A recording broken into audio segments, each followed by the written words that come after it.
Vandita start करो बेटा। Sorry for trouble, में आज बहुत ही प्रॉब्लम कर रहा है पापा, इतना तो कभी नहीं कहते 3 महीने में। Yes start. जी मैम।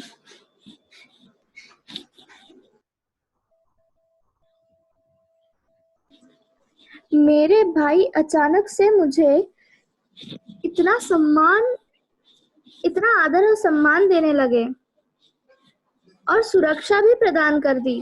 जरूर इसके पीछे मेरी जमीन ही होगी। अब मैं सब समझ गया हूँ। महन जी, अन्य पुजारी और साधु संत लालच में आकर मेरी जमीन लूटना चाहते हैं। ठाकुर बारी के नाम से वह मेरी जमीन लेकर मजे करना चाहते हैं। अब मैं तय कर चुका हूँ कि जब तक मैं जीवित हूँ तब तक मैं अपनी जमीन किसी को नहीं दूंगा, वरना मैं दूध की मक्खी बनकर रह जाऊंगा। गुड। यानी संकट में पड़ जाऊंगा। काका के मन की इच्छा के अनुरूप कुछ नहीं हो रहा था।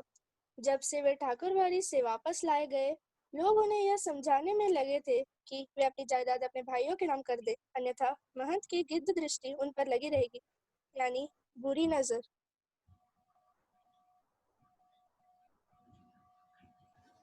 मेरे बाद तो मेरी जमीन तुम्हारी ही होनी है, तो मैं मेरे अंगूठा लगाकर क्या करूंगा? इसका मतलब ही क्या है? अधिक समझाने पर भी जब हरियर काका ना माने तो उनके भाइयों ने डांट और दबाव का मार्ग अपनाया, परंतु यह भी असफल होने पर हरियर काका के भाइयों ने हिंसक अपराधियों का रूप धारण कर लिया था। भाई, सीधे मन से कागजों पर जहां जहां जरूरत है अंगूठे के निशान बनाते चलो, अन्यथा मार कर घर के अंदर गाड़ देंगे। इस परिस्थिति के दुष्परिणाम का पूर्ण ज्ञान होने के कारण हरियर काका अपने भाइयों से इस व्यवहार से नहीं डरे। वे जानते थे कि अगर वे डर कर उनके भाइयों के कहे अनुसार अपनी जमीन उनके नाम लिख देंगे तो शेष जिंदगी में शमशेर की विधवा की तरह धन्य हो जाएंगे। हरियर काका ने गुस्से से गरजते हुए कहा, मैं अकेला हूँ और तुम अनेक। ठीक है, मार दो मुझे, मैं मर जाऊंगा, लेकिन जीते जी अपनी जमीन तुम्हारे नाम नहीं करूंगा। तुम भी ठाकुर बारी के महंत पुजारी के समान ही हो।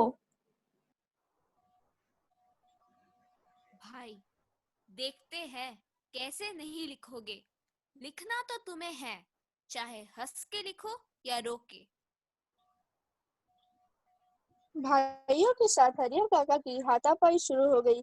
वे घर से बाहर गांव में भाग जाना चाहते, परंतु अकेले कई लोगों से जूझ ना सकेंगे। फलस्वरूप रक्षा के लिए जोर जोर से चिल्लाने लगे। तत्क्षण भाइयों ने उनके मुंह में कपड़ा ठूसा, लेकिन इससे पूर्व ही काका की आवाज गांव में पहुंच गई। गांव के लोग दलान में जुटने लगे और महंत जी तो पुलिस के साथ आ धमके। घर की तलाशी हुई और हरियर काका को बदतर हालत में देख उनका बरामद किया गया। पुलिस की सुरक्षा पाने के बाद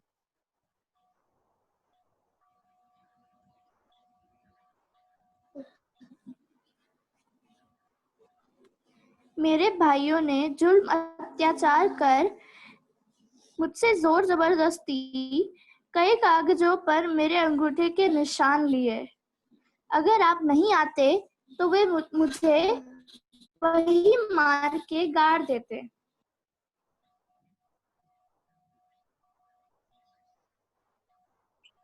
इस भयानक घटने के बाद हरियर काका अपने परिवार से अलग होकर राइफधारी जवानों की सुरक्षा में रहने लगे। अब दोनों दल अर्थात हरियर काका के भाई और ठाकुर बारी के महंत को यह चिंता थी कि काका को अकेले और असुरक्षित पाकर कोई भी पुनः उन्हें ना ले भागे। इसीलिए काका जी की सुरक्षा हेतु दोनों दलों ने पैरवी लगाकर और पैसे खर्च कर उन्हें पूरी सहायता पहुंचाई। साथ ही दोनों दल अपने सद्भाव और मधुर व्यवहार से उनका ध्यान अपनी ओर खींचने का प्रयत्न करते रहे। इसी बीच गांव के नेता अपनी राजनीति की जादुई छड़ी व गांव के कुछ विशिष्ट लोगों को साथ लेकर हरिहर काका के पास पहुंचे। महोदय हरिहर, हम आपकी जमीन पर हरिहर उच्च विद्यालय नाम से एक हाई स्कूल खुलवाना चाहते हैं। इससे आप अमर भी हो जाएंगे, जिससे आपकी जमीन का सही उपयोग होगा और गांव का विकास भी होगा। इस पे आपका क्या विचार है? हरिहर काका के मना करने पर नेताजी निराश होकर लौट गए। इन दिनों गांव में हर जगह लोगों के बीच हरिहर काका की चर्चा छिड़ती और तरह तरह की संभावनाएं व्यक्त होती, जैसे राम जाने क्या होगा। दोनों ओर के लोगों ने अंगूठे के निशान ले लिए हैं, लेकिन हरिहर ने अपना बयान दर्ज कराया है कि वे दोनों लोगों में से किसी को भी अपनी जमीन का उत्तराधिकारी नहीं मानते हैं। दोनों ओर के लोगों ने जबरन उनके अंगूठे के निशान लिए हैं। इस स्थिति में उनके बाद उनकी जायदाद का हकदार कौन होगा? गांव के लोगों के बीच काका के उत्तराधिकारी के लिए पक्षधरता शुरू हो जाती है। ठाकुरबाड़ी के साधु संत और काका के भाइयों ने कब क्या कहा, इसका खबर बिजली की तरह एक ही बार समूचे गांव में फैल जाती है। महंत जी और हरिहर काका के भाई यह अफसोस कर रहे हैं कि अंगूठे के निशान लेने के बाद हरिहर काका को खत्म क्यों नहीं कर दिया। बात आगे ही नहीं बढ़ती। हरिहर की मृत्यु के बाद उन्हें अग्नि प्रदान करने के लिए ठाकुरबाड़ी के साधु संतों और काका के भाइयों के बीच काफी लड़ाई होगी। भैया, इस संदर्भ में लाश हस्तगत करने के लिए खून की नदी बहेगी। हरिहर के मौत के बाद उनके जमीन पर कब्जा करने के लिए उनके भाइयों ने मशहूर डाकू बुटान सिंह से बात पक्की कर ली है कि हरिहर के 15 बीघे में से 5 बीघे खेत बुटान लेगा और यह पूरा मामला निपटाएगा। महंत जी ने अब निर्णय ले लिया है कि हरिहर की मृत्यु के बाद देश के कोने कोने से साधुओं और नागाओं को वो बुलाएंगे।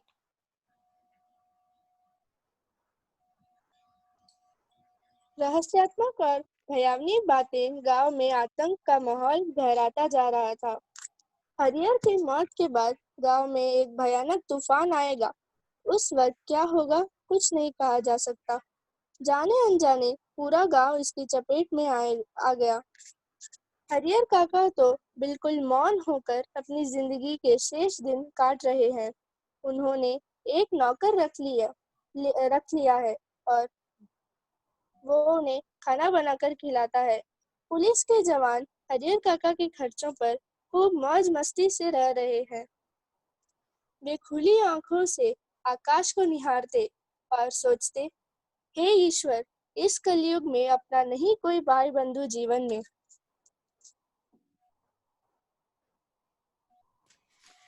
कहानी का संदेश। कथाकार मिथिलेश्वर जी ने हरिहर काका कहानी के द्वारा आज के आधुनिक समाज में हो रहे पारिवारिक संबंधों में कलेश अर्थात दूरियां और हिंसावृत्ति को उजागर किया है, जिसके कारण आज इंसान न खुद सुखी है और न दूसरों को सुखपूर्वक अपना जीवन जीने देता है। इस संदर्भ में हमारे अपने भी स्वार्थ और लोभ लालच में आकर अपने ही भाई बंधु की जान के पीछे पड़ जाते हैं। हरिहर काका की यह स्थिति समाज के हर बुजुर्ग को यह संदेश देती है कि कभी भी अपने जीते जी अपनी संपत्ति किसी को नहीं सौंपनी चाहिए, अन्यथा उनका जीवन जीते जी नरक के समान हो जाएगा। और यदि फिर भी परिवार के सदस्य बुरा व्यवहार करे तो कानून की मदद ले लेनी चाहिए।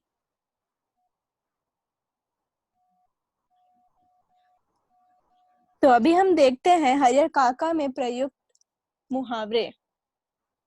फूटी आंख नहीं सुहाना, जरा भी अच्छा न लगना।